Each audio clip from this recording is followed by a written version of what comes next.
Hello, നമസ്കാരം. ഞാൻ തിരിച്ചെത്തിയിരിക്കുകയാണ്. ഇന്നൊരു വളരെ കൗതുകമാർന്നൊരു ട്രിവ്യമായിട്ടാണ് വന്നിരിക്കുന്നത്. ലോകത്തിൽ വണ്ടി ബാൻഡായിട്ടുള്ള ഒരേ ഒരു ഹൈവേ ഉള്ളൂ. ആ ഹൈവേയുടെ പേര് M185 എന്നാണ്. അത് ഇൻട്രസ്റ്റിംഗ്ലി ഞങ്ങളുടെ മിഷിഗനിലെ മാക്കിനാക്ക് ഐലൻഡിലാണ്. യഥാർത്ഥ ഹോഴ്സ് പവറുള്ള റോഡ് എന്ന് തന്നെ വേണം ഇതിനെ വിശേഷിപ്പിക്കാൻ. കാരണം ഇവിടെ കുതിരകളും ബൈക്കുകളും, അതായത് ബൈക്കിൽ എന്ന് ഉദ്ദേശിച്ചത് സൈക്കിളിൽ മാത്രമേ ഇവിടെ അലൗഡ് ഉള്ളൂ. 1898 ഇവിടെ വണ്ടികൾ, അതായത് മോട്ടോർ വാഹനങ്ങൾ ബാൻ ചെയ്തത്.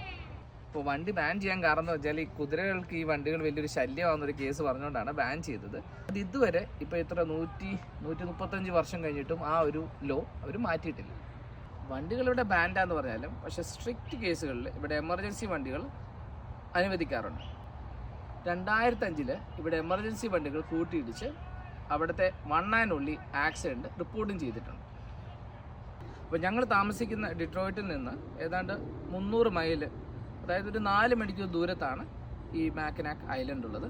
അപ്പോൾ ആ ഐലൻഡിൽ പോകാനായിട്ട് നമുക്കൊരു ഫെറി പിടിക്കണം. പിന്നെ അവിടെ നമുക്ക് ഐദർ കുതിരവണ്ടി സവാരി നടത്താം, അല്ലെങ്കിൽ ബൈക്കിൽ സൈക്കിളിൽ വേണം ഫുള്ള് മാക്കിനാക്ക് ഐലൻഡ് കറങ്ങാനായിട്ട്. ഈ M185യുടെ നീളം എന്ന് വെച്ചാൽ 8.1 മൈൽസാണ്.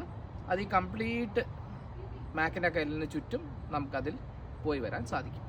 ഈ വീഡിയോ ഇഷ്ടപ്പെടുകയാണെങ്കിൽ ലൈക്ക് ചെയ്യുക, ഫ്രണ്ട്സിനെല്ലാം ഷെയർ ചെയ്യുക, ഫോളോ ചെയ്യുക. ബൈ.